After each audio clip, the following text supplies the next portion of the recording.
विघ्न तरीके से संपन्नता की ओर अग्रसर हो रही है। आज कथा का षष्ठ दिवस है।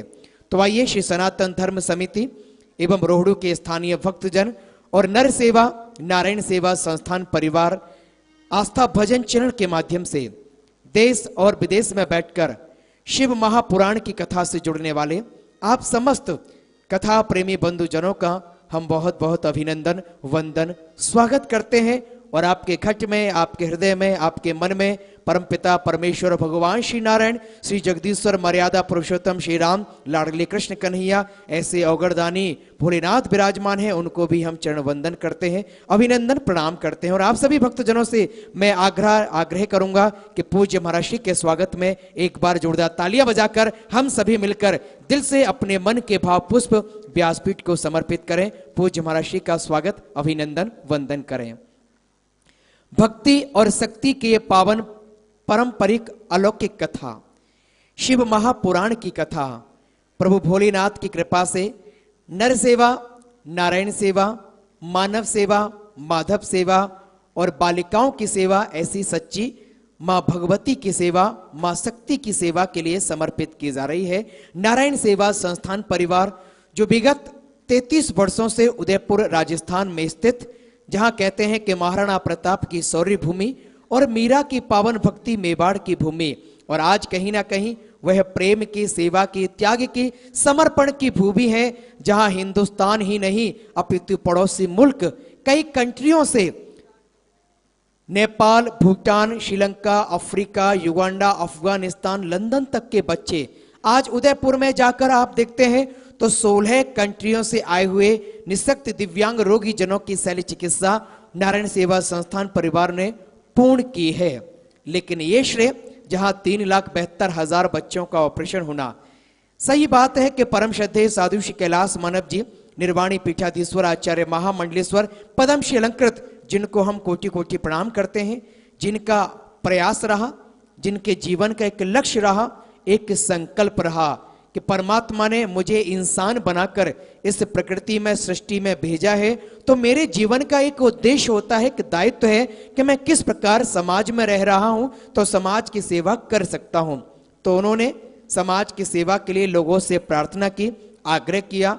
तो आप जैसे समाज सेवी इस प्रकार के धार्मिक आयोजनों से जुड़े, चाहे वो श्रीमद् भागवत कथा हो, राम कथा हो, शिव महापुराण हो, या फिर पूज्य गुरुवर की वाणी से सेवा सत्संग प्रवचनों का लाभ अपने घर पर बैठकर प्राप्त करते रहे, हिंदुस्तान के श्रेष्ठ धार्मिक चरणों के माध्यम से, और अपनी सेवाएं भी निरंतर संस्थान परिवार को पहुंचाते रहे, तब कहीं जाकर 3,72,000 बच्चों का ऑपरेशन होना, ये कोई छोटी बात नहीं है।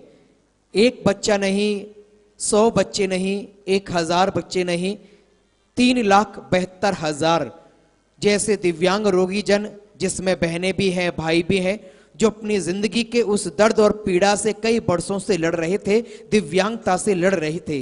लेकिन जब वो उदयपुर पहुंचते हैं तो उनका निःशुल्क उपचार कराया जाता है। और देखिए, सबसे बड़ी बात है, संस्थान परिवार में 3,72,000 बंधुओं का ऑपरेशन होना, 70,000 ऐसे रोगी जन किसी ना किसी एक्सीडेंटल केस में जिनका हाथ कट जाता है, पैर कट जाता है, कहीं बम ब्लास्ट होता है, कहीं सिलेंडर ब्लास्ट होता है, व्यक्ति पूरी तरह लाचार होता है।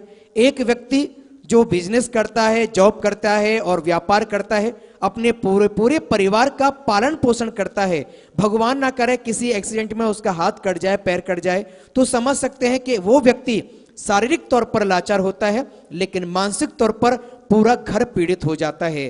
तो ऐसे व्यक्तियों के लिए कृत्रिम हाथ पैर बनाकर, यानी कि आर्टिफिशियल लिम्ब बनाकर संस्थान परिवार निःशुल्क वितरण करती है। जिस हाथ को, पैर को बनाने के लिए लगभग 50,000 रुपए से लेकर 70,000 रुपए तक का खर्चा आता है, लेकिन संस्थान परिवार आप जैसे समाज सेवियों के पावन चरणों में प्रार्थना करती है कि महज 10,000 रुपए की सौजन्य राशि आप देकर आप किसी लड़खड़ाती हुई जिंदगी को खड़ा आप कर सकते हैं। संस्थान परिवार सिर्फ दिव्यांग बंधुओं के ऑपरेशन ही नहीं करती, ऐसी कृत्रिम हाथ पैर देने का बहुत ही सुंदर कार्य भी करती है। 1100 बेड का हॉस्पिटल है संस्थान परिवार उदयपुर। जब आप आए, विजिट करें, प्रत्यक्ष रूप में रूबरू होकर आप अपनी आंखों से संस्थान परिवार के दर्शन करें, तो आपको लगेगा कहीं ना कहीं 1100 बेड का हॉस्पिटल लेकिन जब आप हॉस्पिटल में जाएंगे तो आपको हॉस्पिटल जैसा माहौल वहां नहीं लगेगा। वहां लगेगा कि आप किसी आश्रम में आए हैं, आप अपने घर परिवार में आए हैं, जहां एक निस्वार्थ भाव से सेवा की जाती है और वह सेवाएं भी एकदम निशुल्क की जाती हैं। देखिए, अब ये बहुत बड़ी बात होती है जहां व्यक्ति की फ्री की बात आ जाती है ना, निशुल्क की, तो लोगों की भावना है ना वो कहीं ना कहीं डाउन हो जाती हैं, गिर जाती हैं। लोग क्या सोचते हैं, अरे यार ये तो फ्री की चीज है, उसकी अहमियत कम हो जाती है। लोग ये सोचते हैं ना कि फ्री की है तो उसमें क्या फायदा मिलेगा, उससे हम लेंगे तो उससे हमारा फायदा क्या है, देने वाले का क्या फायदा क्या है। जब वो सामने वाला व्यक्ति फ्री में दे रहा है इलाज तो सोचते हैं कि उसका क्या फायदा क्या मिलेगा। निशुल्क कहने में 3.5 शब्द हैं, लेकिन वही निशुल्क किसी के चेहरे की मुस्कुराहट वापस कर सकता है, वही निशुल्क माता पिता के सपनों को पूरा कर सकता है। उसका हम कहते हैं ना कि यदि एक तराजू में हम कितनी भी जिंदगी के ऐसो आराम धर दें और एक वही 3.5 शब्द निशुल्क जो 3,72,000 बच्चों की जिंदगी को संवार सकते हैं, उसको निशुल्क शब्द को रखते हैं तो कहीं ना कहीं पलड़ा वो निशुल्क शब्द का भारी रहेगा। उसमें इतना अपने आप में वजन आ जाता है। लेकिन लोग क्या सोचते हैं कि जहां फ्री में इलाज होता है, निशुल्क इलाज होता है, तो क्या होता होगा संस्थान परिवार में। आप आइए, अपनी आंखों से देखिए। यहां हम जो मंच से आपको अवगत कराते हैं, बताते हैं, वो तो कुछ भी नहीं है। 25% आप हमारी बातों पर यकीन करके, आप यकीन करेंगे, विश्वास करेंगे, तब कहीं जाकर संस्थान परिवार की मदद करेंगे। जब आपको वहां लगेगा तो आपको महसूस होगा कि 100% कार्य सेवा का किस उत्साह के साथ, किस उमंग के साथ परम श्रद्धेय साधु श्री कैलाश मानव जी, संस्थान परिवार के ग्लोबल प्रेसिडेंट प्रशांत भैया जी और ऐसे पूज्य गुरुवर, संत प्रवर, आचार्य प्रवर जो निरंतर भगवत कथा, राम कथा, शिव महापुराण की कथाओं के माध्यम से जन चेतना को जोड़ते हैं, प्रत्येक आप जैसे भक्त जनों को जोड़ते हैं और प्रार्थना करते हैं कि आइए आप भी नारायण सेवा संस्थान परिवार के एक परिवार का अभिन्न अंग बने, परिवार के सदस्य बने और दिल से अपनी दुआएं समाज की सेवा के लिए समर्पित करें। और देखिए, सेवा करने के लिए मैं अक्सर कहा करता हूं, धन की नहीं, रुपये की नहीं, आपकी श्रद्धाओं की बहुत आवश्यकता है। यदि आपका प्रेम जब तक उनसे नहीं होगा तो आप कैसे भी मदद नहीं कर पाएंगे, क्योंकि प्रेम परिचय को पहचान बना देता है। एक व्यक्ति जैसे कि आपका प्यारा मासूम बेटा है और वो घर से बाहर निकल गया, उसके पैर में जूते चप्पल नहीं है, उसके पैर में कांटा चुभ गया, कांटे की चुभन बच्चे के पैर में हुई, लेकिन आंसू उसकी मां की आंखों में आ जाते हैं। क्या है वहां? ममता का रिश्ता है, खून का रिश्ता है। लेकिन नारायण सेवा संस्थान परिवार में खून का रिश्ता नहीं, प्रेम का रिश्ता है, मानवता का रिश्ता है। और वो रिश्ता कैसा है? प्रेम परिचय को पहचान बना देता है। प्रेम कैसा होना चाहिए? जिसमें कोई स्वार्थ ना हो, निस्वार्थ भाव से किया जाए। प्रेम परिचय को पहचान बना देता है, प्रेम वीराने को गुलिस्तान बना देता है। हम अपबीती कहते हैं गैरों की नहीं दोस्त, प्रेम अगर दिल से सच्चा हो तो पत्थर में भी भगवान दिखा देता है। प्रेम परमात्मा से करते हैं ना, वैसे तो पत्थर की वो प्रतिमा होती है, लेकिन उस भगवान से हमारा एक दिल से रिश्ता होता है, एक प्रेम होता है। तो पत्थर की प्रतिमा में भी हमें अपने आराध्य, अपने इष्ट प्रभु भोलेनाथ दिखाई देते हैं। क्यों दिखाई देते हैं? वहां हमारा दिल से रिश्ता जुड़ा हुआ है, वहां खून का रिश्ता नहीं है, वहां प्रेम का रिश्ता जुड़ा हुआ है। और उसके लिए हमें नजरिए बदलने की आवश्यकता है। संसार की आंखों से हम अपने भगवान के दर्शन नहीं कर सकते, मन की आंखें खोलनी होंगी तब हम अपने भगवान के दर्शन कर सकते हैं। तो आइए, इस कथा के माध्यम से आप अपने मन की आंखें खोलें और उन लड़खड़ाती हुई जिंदगी में भी अपने आराध्य, अपने इष्ट, अपने जगदीश्वर, अपनी माता शक्ति के दर्शन करें और उनके चेहरे की मुस्कुराहट के लिए यथा योग्य तेरा तुझको अर्पण क्या लागे मेरा। आपने जो मेहनत की है, कर्म किया है, माता पिता के आशीर्वाद से जिस धन का संचय किया है, उसका छोटा सा अंश निकालकर समाज की सेवा के लिए आप समर्पित कर सकते हैं। इसके लिए संस्थान परिवार के सेवा नंबर है 0294662222।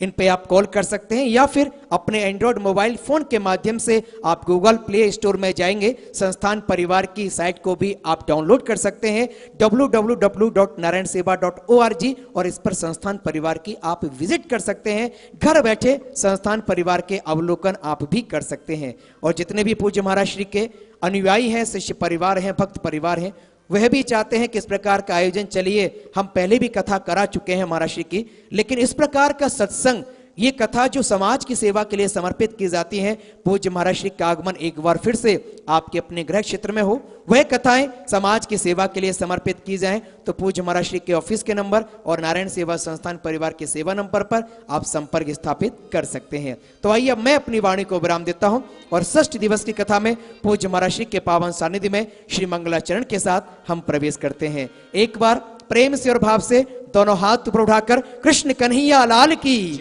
श्याम प्यारे की, हर हर महादेव।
वन्दे देवोमापतिं सुरगुरुं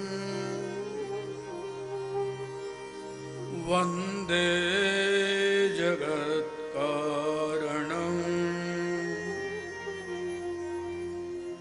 वन्दे पन्नगभूषणं मृगवरा वन्दे पशूनां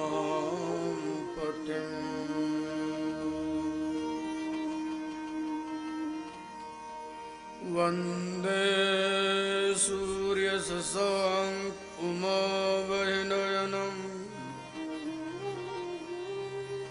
वन्दे मुकुन्दप्रियं वन्दे भक्तजनाश्रयं च वरदम् वन्दे शिवं शङ्करम्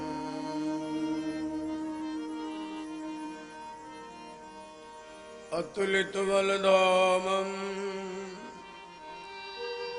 हेमशैलावधेयम्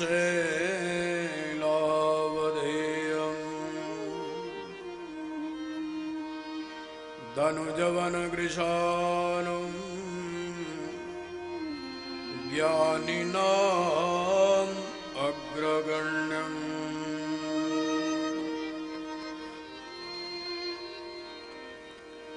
सकलगुणनिधानं वानराणाम् अधीशम् रघुपतिप्रियभक्तं श्रीवातजातं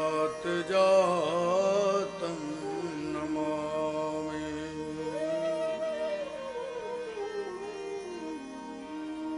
बोलिए श्री हनुमान जी महाराज की जय। श्री द्वारिकाधीश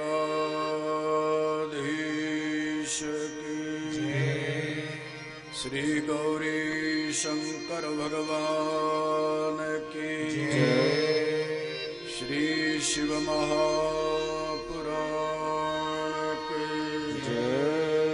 शिकुड़ु देवता की सिद्धचार महासु की गंगा मैया की यमुना मैया की महेश्वर देवता की भीमा काली माता की श्री बोंद्रो देवता की आटेश्वरी माता की काश विश्वनाथ की गौ माता की भारत माता की सनातन धर्म की सब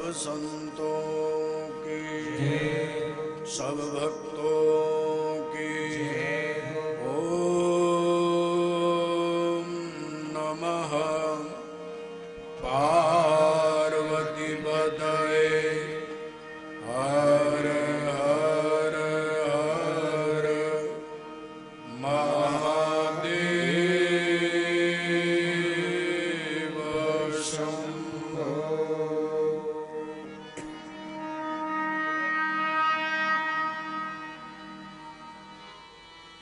ओम नमः शिवाय हरि ओम नमः शिवाय ओम नमः शिवाय हरि ओम नमः शिवाय ओम नमः शिवाय हरि ओम नमः शिवाय ओम नमः शिवाय हरि ओम नमः शिवाय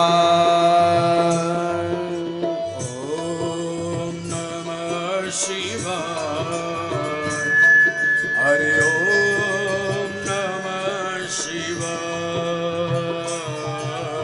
ओम नमः शिवाय हरि ओम नमः शिवाय हरि ओम नमः शिवाय हरि ओम नमः शिवाय नमः शिवाय हरि ओम नमः शिवाय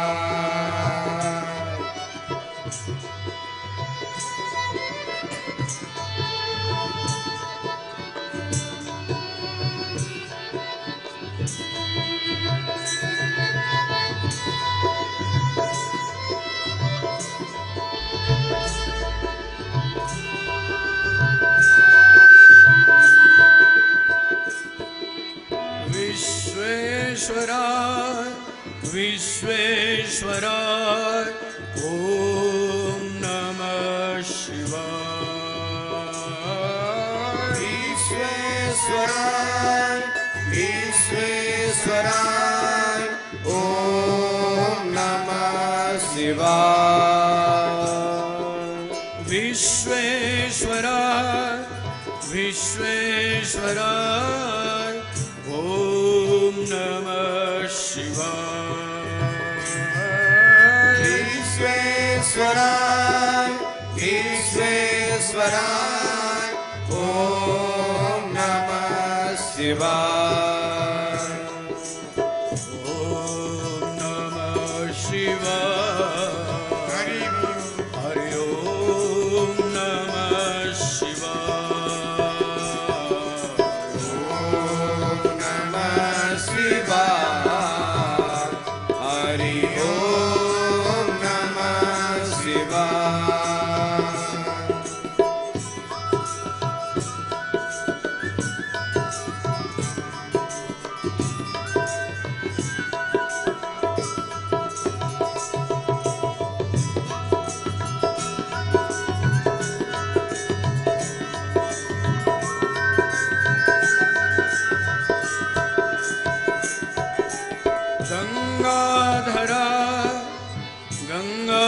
गंगाधराय ओम नमः शिवाय गंगाधराय गंगाधराय ओम नमः शिवाय गंगाधराय गंगाधराय ओम नमः शिवाय गंगाधराय गंगाधराय ओम नमः शिवाय ओम नमः शिवाय हरि ओम नमः शिवाय ओम नमः शिवाय हरि ओम नमः शिवाय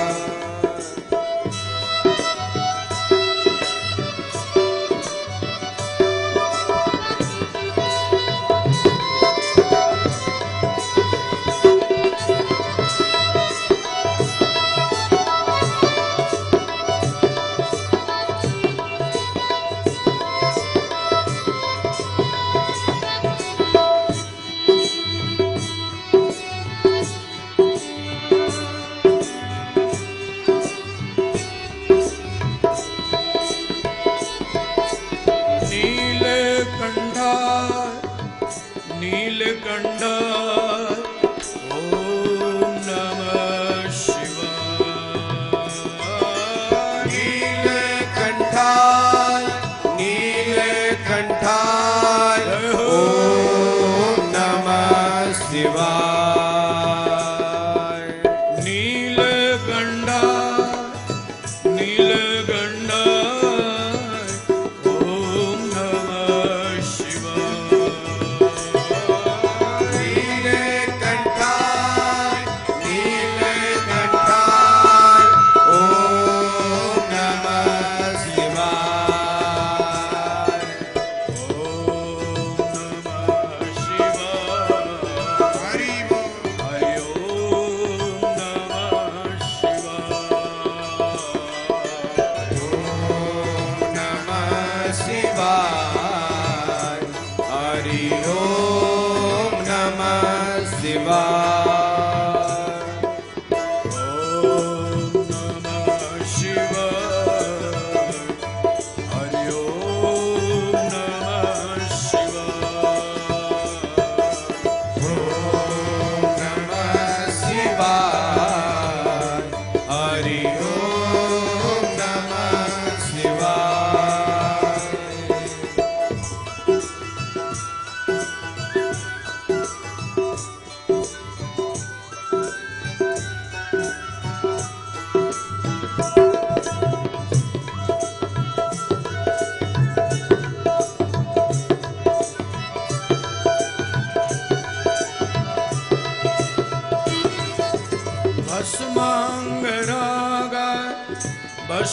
भस्मांगरागाय ओम नमः शिवाय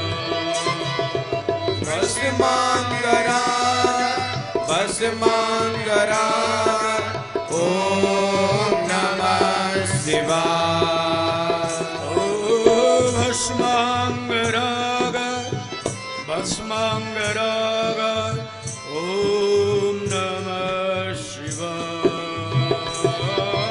भस्मांगरागाय भस्मांगरागाय ओम नमः शिवाय ओम नमः शिवाय हरि ओम नमः शिवाय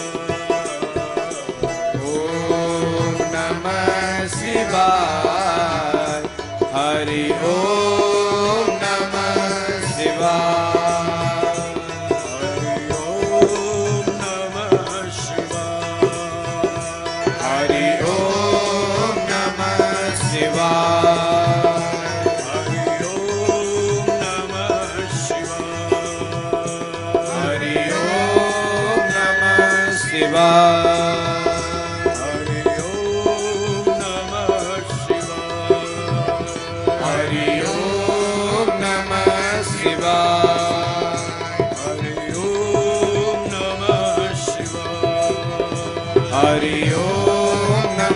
शिवाय हरि ओम नमः शिवाय हरि ओम नमः शिवाय हरि ओम नमः शिवाय हरि ओम नमः शिवाय हरि ओम नमः शिवाय हरि ओम नमः शिवाय बोले श्री गौरी शंकर भगवान की जय श्री शिव महापुराण की जय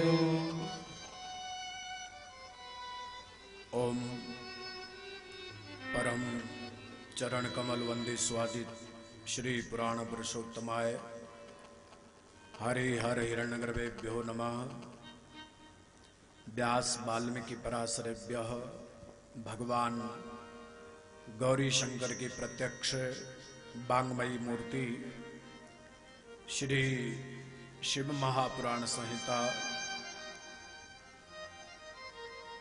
दिव्य मंडप पर विराजमान उपस्थित विद्वत जन, मेरे समुपस्थित बैठे हुए शक्ति स्वरूपा माताओं, देवियों, सज्जनों, भद्र पुरुषों तथा मेरे प्यारे बच्चों,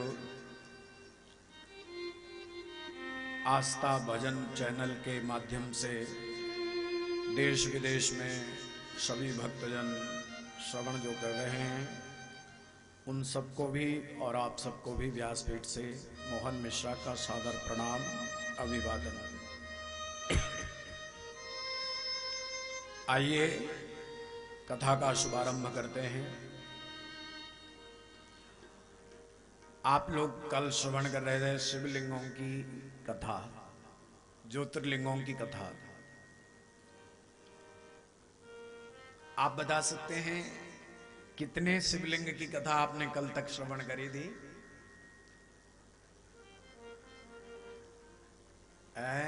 कोई बता सकता है? 7 है ना? 7वां नहीं सुना था?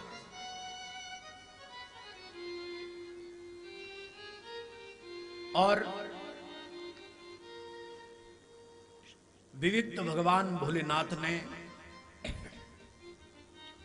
अनेक अनेक जगह अपने अपने रूप को भक्तों के माध्यम से धरती पर भगवान आए और धरती पर आकर के भगवान ज्योतिर्लिंग का रूप बनाने लगे।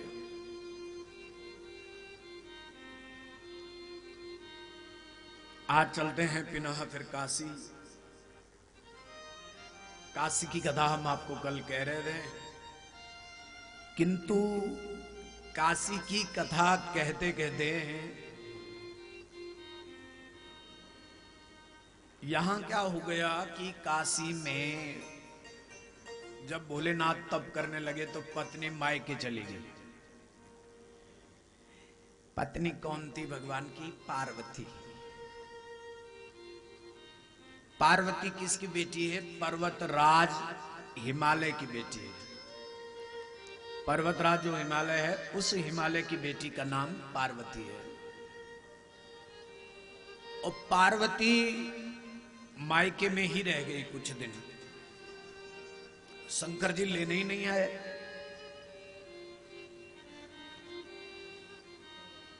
अच्छा, एक बात हम आपको और बताएं, उत्तर प्रदेश, बिहार और तुम्हारा मध्य प्रदेश, यहां सब नाथ ही नाथ हैं।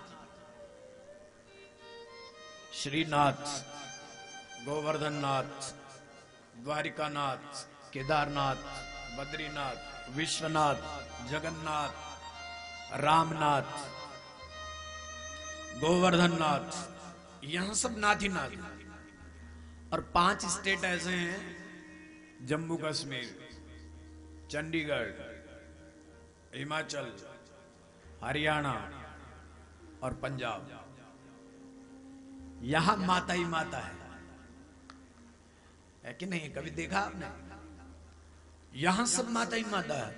नैना देवी, ज्वाला देवी, चिंतपूर्णी देवी, कांगड़ा देवी, है कि नहीं है? बोलो जरा। मनसा देवी, चंडी देवी, यहां सब देवी देवी। तो सीधा सीधा मतलब है कि ये जो हिमाचल प्रदेश है ये भगवान शंकर की ससुराल भी है। और मायके में बेटी जब पार्वती जी रही तो पार्वती जी को कष्ट हुआ। आखिर बेटी की शोभा कहां होती है? ससुराल में होती है। और ससुराल में भोलेनाथ ले ही नहीं गए। भोलेनाथ ने कहा मुझे तप करना, मुझे साधना करनी है, इसलिए साधना जब मैं करूंगा तो तू मेरे साथ रहेगी, तो मेरे तप में बाधा आएगी, इसलिए तू अपने मायके में रहे। और तब पार्वती जी पर्वतराज हिमालय के घर में कई दिनों तक रही। और तब पार्वती माता ने बड़ा संदेश भिजवाया भोलेनाथ के लिए कि हे भोलेनाथ मुझे ले जाओ यहां से। विषयासक्त चित्तो भी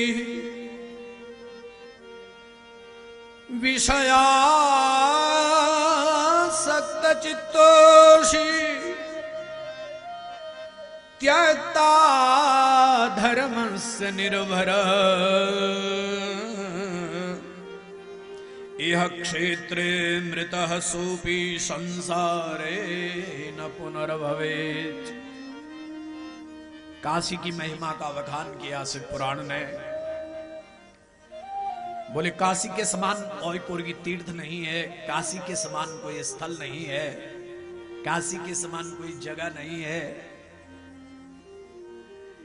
इसलिए पार्वती माता भी हाथ जोड़ रही कि हे भोलेनाथ, अगर मेरा भाव, मैंने बचपन में बहुत तप किया और तप करने के बाद आप हमें प्राप्त हुए और अब आप इस प्रकार छोड़कर हमें जा रहे हो, हम मायके में क्या करेंगे यहां रह करके? हे भोले बाबा, विषयासक्त चित्तो भी त्यक्त धर्मत निर्मितः यः क्षेत्रे मृतः सुवि संसारेण पुनर्भवेत्। अरे काशी में रहने का सौभाग्य मिल रहा है, हे भोले बाबा आप मुझे वहां बुलाओ। जप ध्यायान विहीनानाम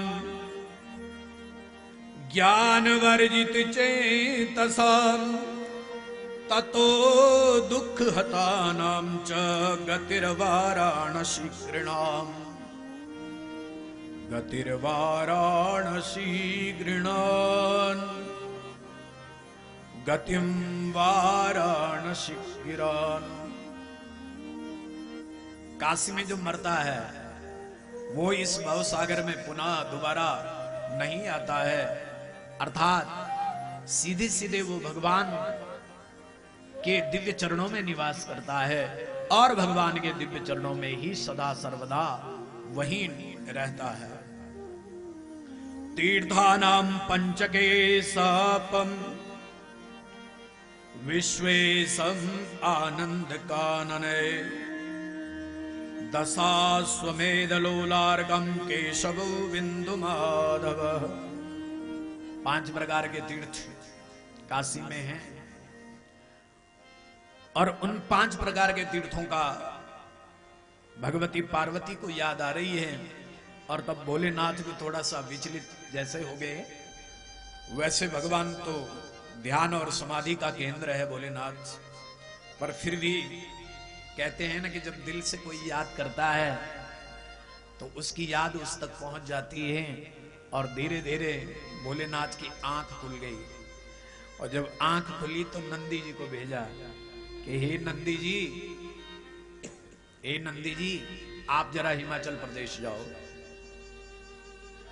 और इतने सौभाग्य की बात है, काशी ने हिमाचल प्रदेश के लिए नंदी जी को भेजा। उत्तराखंड से कथा सुनाने वाले आए और काशी से ही साक्षात भोलेनाथ शिव महापुराण के रूप में आप लोगों के बीच में पधारे। आइए नंदी जी का भी स्वागत है। यहां से पार्वती माता को ले जाएंगे। पार्वती का अर्थ गोस्वामी जी कर रहे हैं कि पार्वती क्या है? बोले पार्वती श्रद्धा है। क्या है? बोलो ना, पार्वती क्या है? श्रद्धा है। श्रद्धा का जन्म अगर हुआ है तो हिमाचल में हुआ है। श्रद्धा अगर है तो हिमाचल है, और विश्वास अगर है तो काशी है। श्रद्धा विश्वास रूपिणो, भगवान शंकर विश्वास का प्रतीक है और माता पार्वती श्रद्धा का प्रतीक है। इसलिए मेरी बहनों भाइयों दीदियों सज्जनों, आप सभी श्रद्धा और विश्वास का प्रतीक है।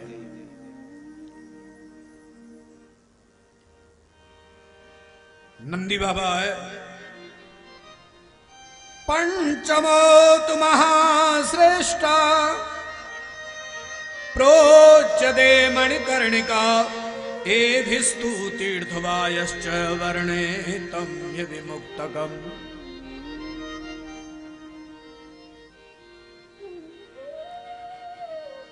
और तब पार्वती माता खूब सजी। पहले पहाड़ों में लोग क्या लगाते थे? साड़ी, बहुत तेल लगाते है ना, सुंदर श्रृंगार करते थे।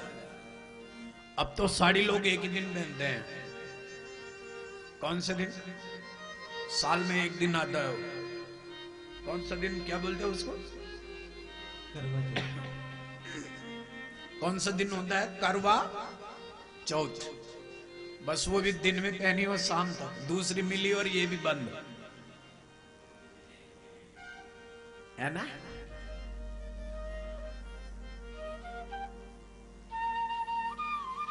इसलिए श्रृंगार और संस्कार हमारी बहनों के लिए श्रृंगार है, श्रृंगार करना चाहिए। पुरुषों को भी श्रृंगार करना चाहिए, लेकिन श्रृंगार के साथ साथ संस्कार को छोड़ना नहीं चाहिए। संस्कार और श्रृंगार जिसके जीवन में है, श्रद्धा और विश्वास उसके जीवन में अपने आप समा जाते हैं साहब। संस्कार और विश्वास अपने आप उसके मन में समा जाते हैं। पार्वती माता को लेने आए नंदी और ले गए यहां से। जैसे माता काशी में गई, काशी में जाकर भोलेनाथ के संग रहने लगी।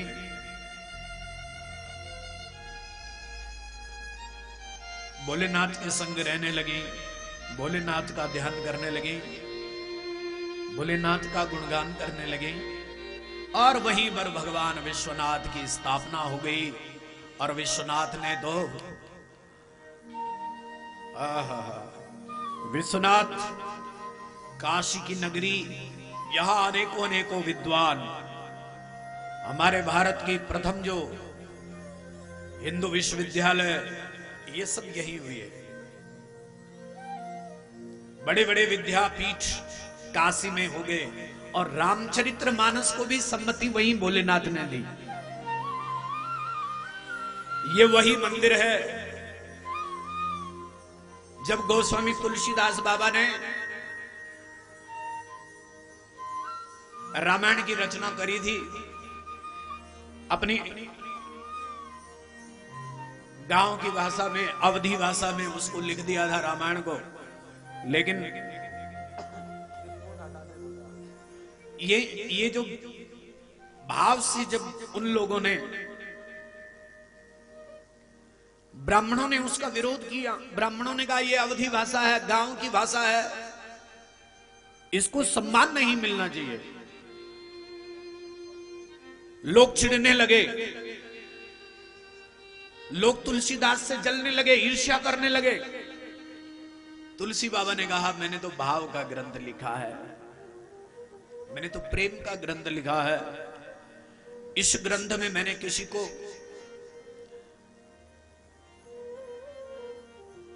को भी मैंने अपने को ही सब कुछ कहा। गोस्वामी ने, तुलसीदास ने, रामायण जब आप पढ़ते हैं तो अपने आप को ही बुरा भला सब तुलसीदास ने कहा, लेकिन कभी किसी को कुछ नहीं कहा।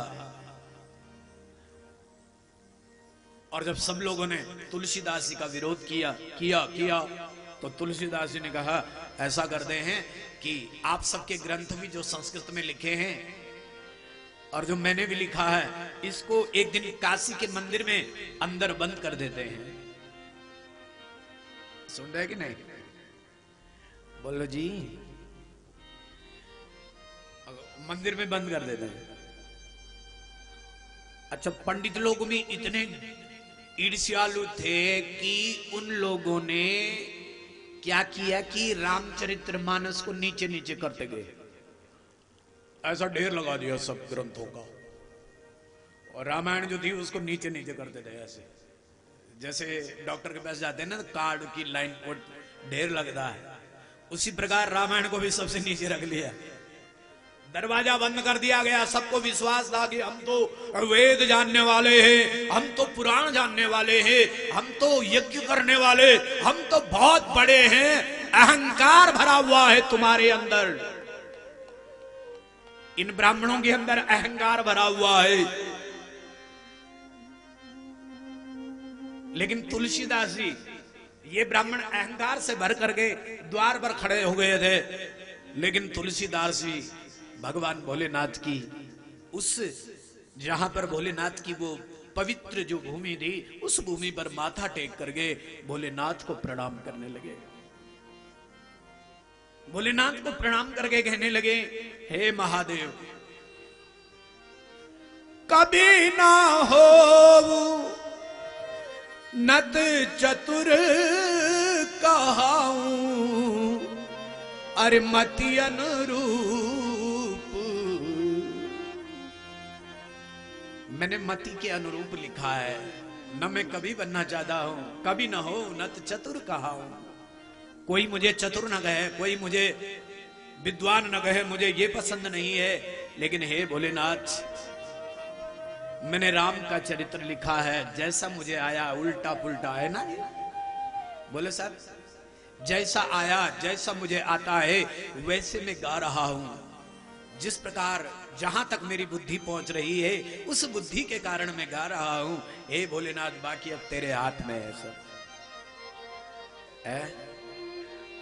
और भोलेनाथ भी प्रसन्न हो गए साहब। भोलेनाथ भी कहते हैं कि भाव का भूखा हूं मैं, भाव ही एक सार है, और भाव से मुझको भजो तो उसका बेड़ा पार है। भगवान कहते हैं मैं भाव का भूखा हूं बस। कोई मुझे भाव से पुकारे, कोई मुझे प्रेम से पुकारे, कोई मुझे प्रसन्नता से पुकारे, तो मैं उससे प्रसन्न हो जाता हूं।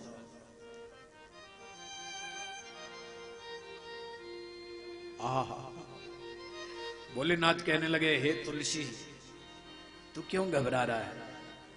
तूने मेरे प्रभु राम का चरित्र गाया है ना, और भाव से गाया है। जब राम तेरे ऊपर प्रसन्न है, क्योंकि राम प्रसन्न नहीं होते तो तुम इतनी बड़ी रामायण लिख कैसे सकते थे। जब राम तुम्हारे ऊपर प्रसन्न है तो मैं तो अपने राम के साथ ही प्रसन्न रहता हूं, बस और मेरा कोई काम नहीं होता है। और भोलेनाथ ने क्या कर दिया है? जो रामायण सबसे नीचे थी वो रामायण सबसे ऊपर आ गई। देखो बड़ी करिश्मा हुआ साहब है। जो सबसे नीचे थी ना वो कहां आ गई? सबसे ऊपर आ गई। और जब सबसे ऊपर आई किताब, ये किसी ने रखी नहीं है, अपने आप भोलेनाथ ने चमत्कार कर दिया। और सबसे ऊपर जब किताब आई तो उसमें भगवान ने एक मोहर भी लगा दी कि सत्यम शिवम सुंदरम। क्या लिख दिया? सत्यम शिवम सुंदरम। सुबह जब घंटी बजी, पंडितों ने दरवाजे खोले, जैसे खोले देखा तो सबसे ऊपर गोस्वामी तुलसीदास महाराज की बनाई हुई रामायण सबसे ऊपर रखी है, और उसमें लिखा हुआ है कि सत्यम शिवम सुंदरम। क्या लिखा है? सत्यम शिवम सुंदरम। इसलिए भगवान कहते हैं कि जो भाव से, जो प्रेम से, जो निष्ठा से मुझे भजता है, मैं उसके ऊपर प्रसन्न हो जाता हूं, मैं उसके ऊपर गदगद हो जाता हूं। तब भगवान प्रसन्न हो गए। हर हर महादेव शंभो काशी विश्वनाथ गंगे। हाथ उठाना पड़ेगा भैया, जय हो। काशी चल रहे हम शंभो काशी विश्वनाथ गंगे। हर हर महादेव शंभो काशी विश्वनाथ गंगे। हर हर महादेव शंभो काशी विश्वनाथ गंगे। ये देखिए हमारी बहनें जिनके हाथ खूब ऊपर जाते हैं, देवियों सज्जनों जय हो। गंगे हर हर महादेव शंभो काशी विश्वनाथ गंगे। हर हर महादेव शंभो काशी विश्वनाथ गंगे। काशी अमरनाथ गंगे। हाथ उठाइए ना थोड़ा। श्री अमरनाथ गंगे। काशी अमरनाथ गंगे। काशी अमरनाथ गंगे। काशी अमरनाथ गंगे। जय भोले। अमरनाथ गंगे। हर हर महादेव शंभो काशी अमरनाथ गंगे। हर हर महादेव शंभो काशी अमरनाथ गंगे। काशी अमरनाथ गंगे। काशी अमरनाथ गंगे। काशी अमरनाथ गंगे। काशी अमरनाथ गंगे। मुंह से गाओ, हाथ ऐसा।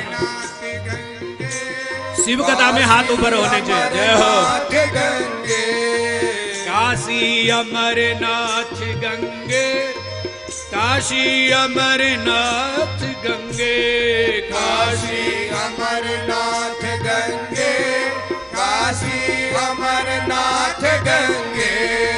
हर हर महादेव शंभो काशी अमरनाथ गंगे। हर हर महादेव शंभो जय भोले। काशी अमरनाथ गंगे। जय हो।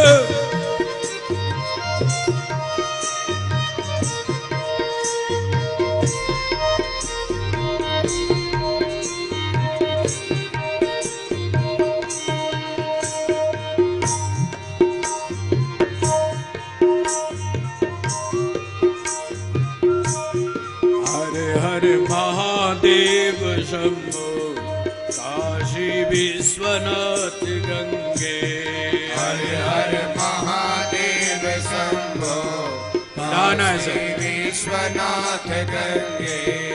हर हर महादेव शंभो काशी विश्वनाथ गंगे। हर हर महादेव शंभो काशी विश्वनाथ गंगे। हर हर महादेव शंभो काशी विश्वनाथ गंगे। हर हर महादेव शंभो काशी विश्वनाथ गंगे। जय बाबा बर्फानी।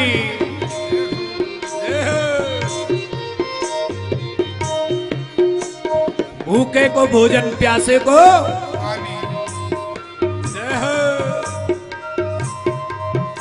हर हर महादेव। हर हर महादेव शंभो काशी विश्वनाथ गंगे। हर हर महादेव शंभो काशी विश्वनाथ गंगे। हर हर महादेव शंभो काशी विश्वनाथ गंगे। हर हर महादेव शंभो काशी विश्वनाथ गंगे। जय बाबा बर्फानी। भूखे को भोजन, प्यासे को पानी। जय बाबा बर्फानी। भूखे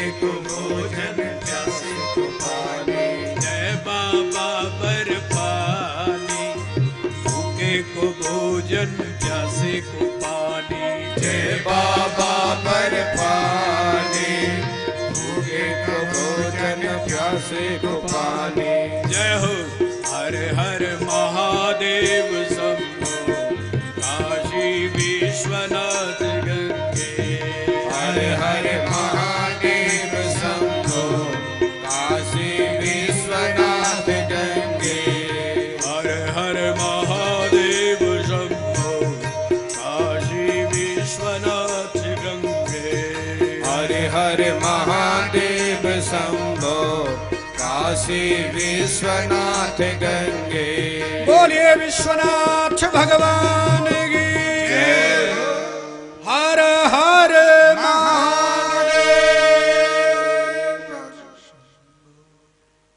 जय बाबा विश्वनाथ, जय बाबा अमरनाथ। अच्छा, अमरनाथ जी की कथा सुनो। एक दिन हम आपको अमर कथा भी सुनाते हैं।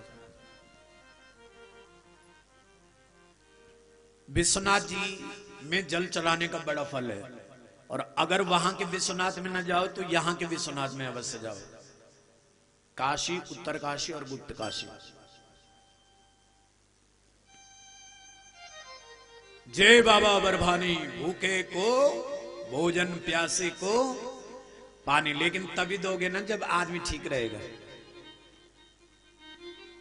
भोजन भी तभी खाएगा ना आदमी खुशी से जब ठीक रहेगा, जब हाथ ठीक होंगे, पैर ठीक होंगे, नाक ठीक होगी।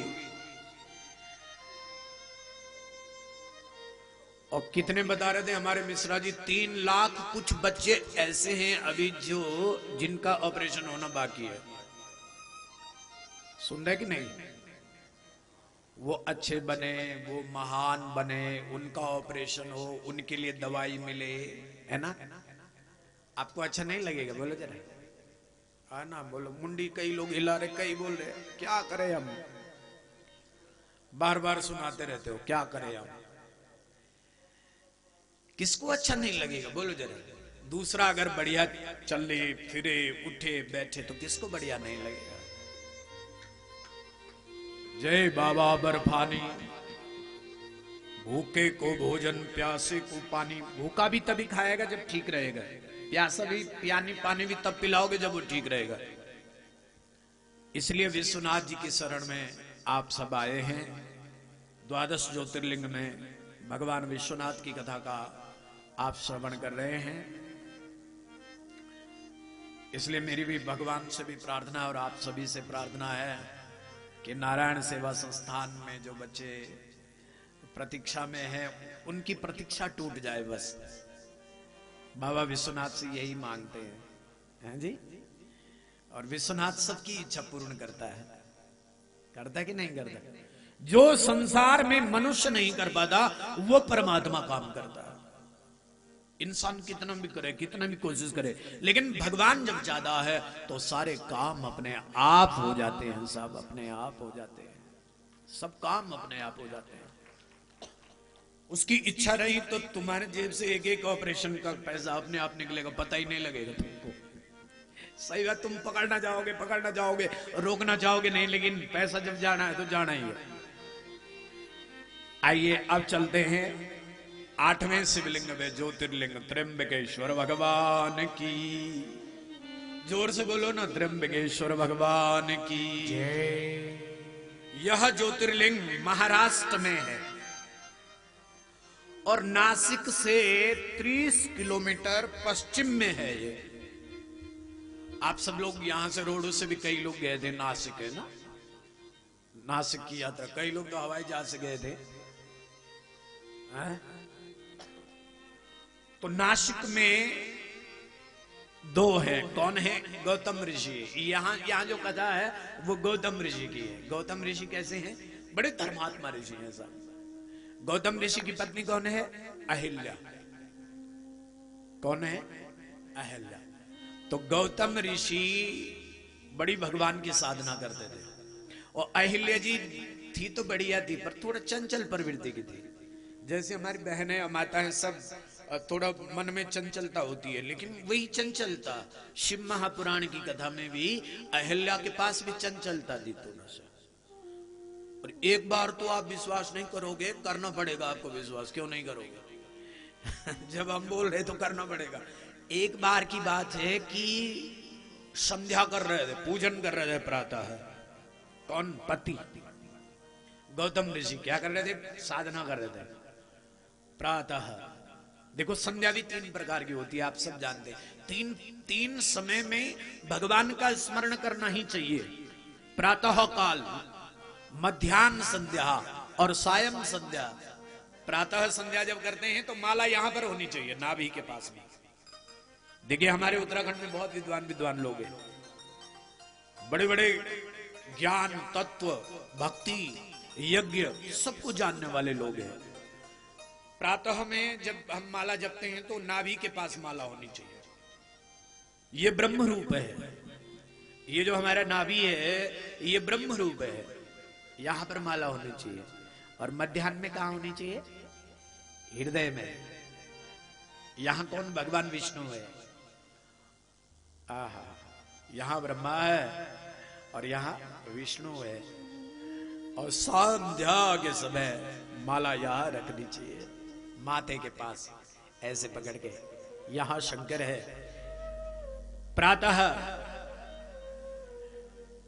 ब्रह्मरूपिणी, हंस वाहिनी, गरुड़ वाहिनी और सायंकाल को वृषभ वाहिनी। प्रातः काल जब हम करते हैं तो ब्रह्मा जी हंस वाहिनी, हंस पर सवार हैं और वो ब्रह्म गायत्री है। मध्याह्न विष्णु गायत्री है, सायं शिव गायत्री है। और तीनों समय में तीनों देवताओं का ध्यान करना चाहिए साहब।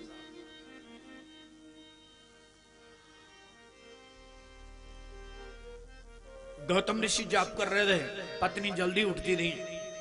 और जब जल्दी उठती थी तो तपस्वी बहुत थे गौतम ऋषि, इतनी तप करते थे, इतनी साधना करते थे, इतना यज्ञ करते थे, इतना जप करते थे, इतना तप करते थे कि बहुत प्रसन्न रहते थे। आज क्या पता क्या हुआ, भगवान ने हमेशा पत्नी क्या करती थी? साथ में सेवा करती थी। समझ रहे कि नहीं? तो पत्नी क्या करती थी? सेवा करने भी क्या है, अब पति झूठा जल्दी तो करना भी क्या है ना। पर पत्नी को उठना चाहिए साथ में।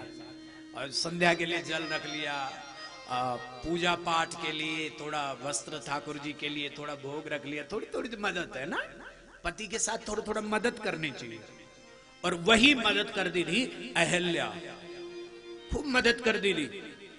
लेकिन देवराज इंद्र ने क्या कर दिया? पानी भरने जा रखी थी नदी के किनारे, और देवराज इंद्र ने, क्योंकि इंद्र का काम तो वही है, देवराज इंद्र ने क्या किया कि परीक्षा लेने लगा गौतम ऋषि की पत्नी की।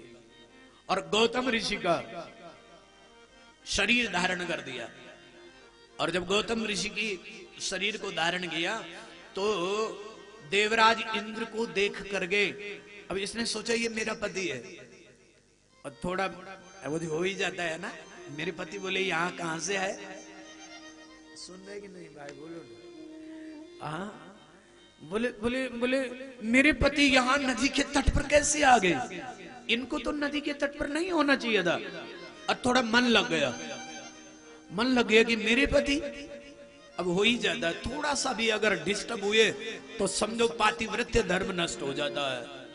और थोड़ा देर लग गई, पानी भरने में भी देर लग गई और साधना में भी देर लग गई।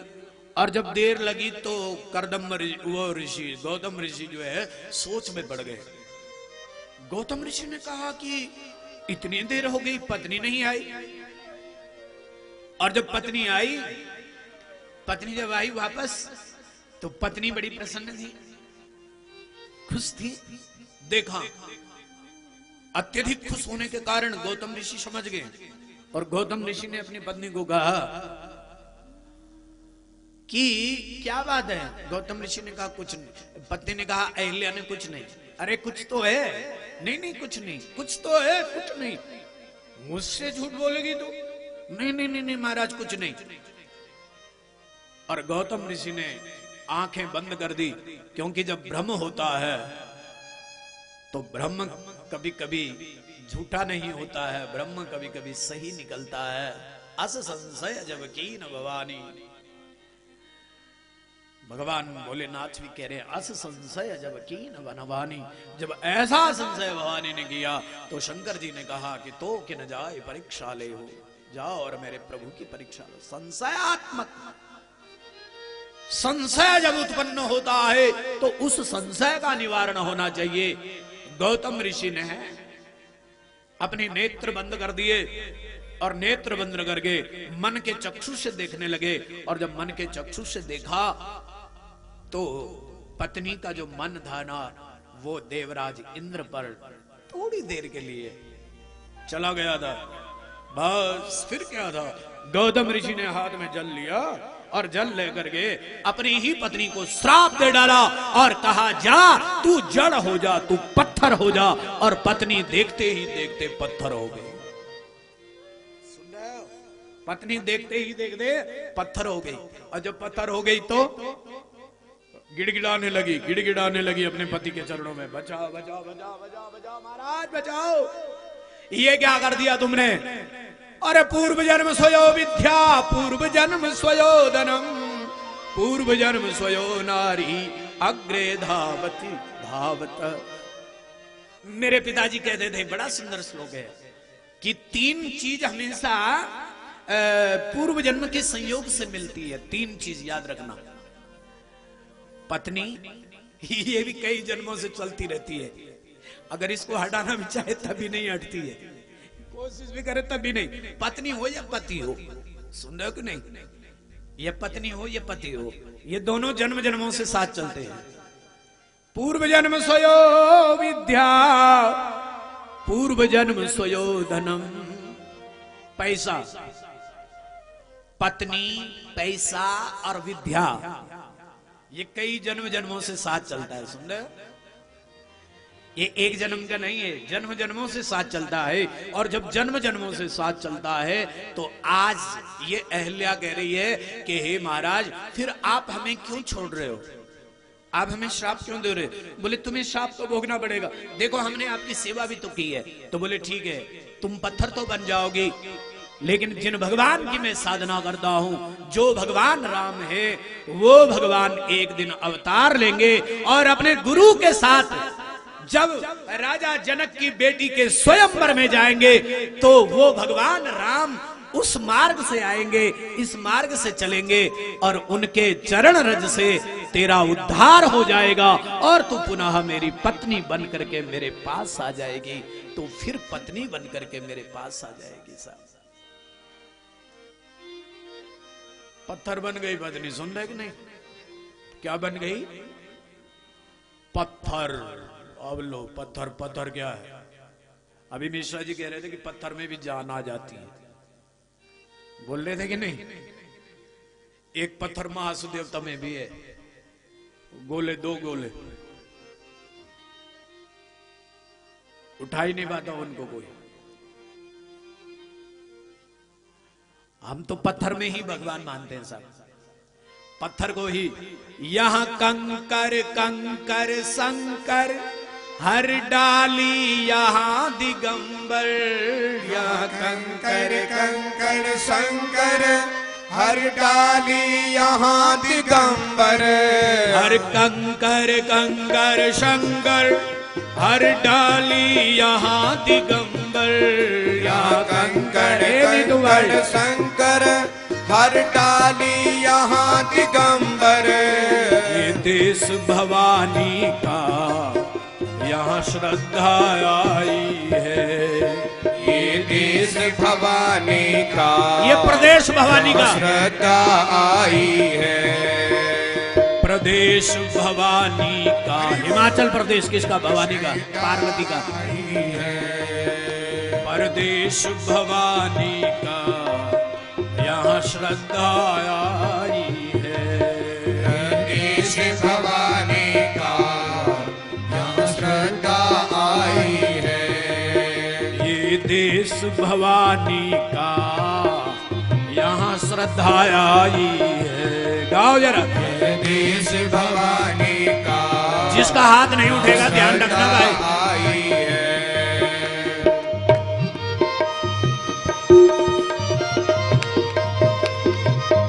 मिलकर के एक साथ वाह जी वाह।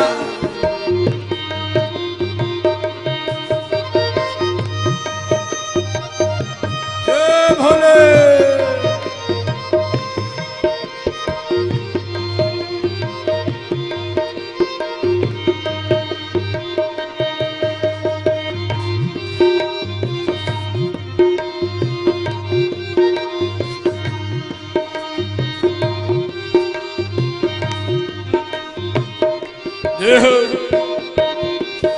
ये देश भवानी का यहाँ श्रद्धा आई है। ये देश भवानी का यहाँ श्रद्धा आई है। यहाँ कंकर कंकर शंकर हर डाली यहाँ दिगंबर। यहाँ कंकड़ कंकड़ शंकर हर डाली यहाँ दिगंबर। यहाँ कंकर गंगर शंकर हर डाली यहाँ दिगंबर। यहाँ कंकड़ कंकड़ शंकर हर डाली यहाँ दिगंबर। ये देश भवानी का यहाँ श्रद्धा आई है। ये देश भवानी का यहाँ श्रद्धा आई है। ये ऊंचे पर्वत दिखते, ये ऋषियों के तन तपते। ये जो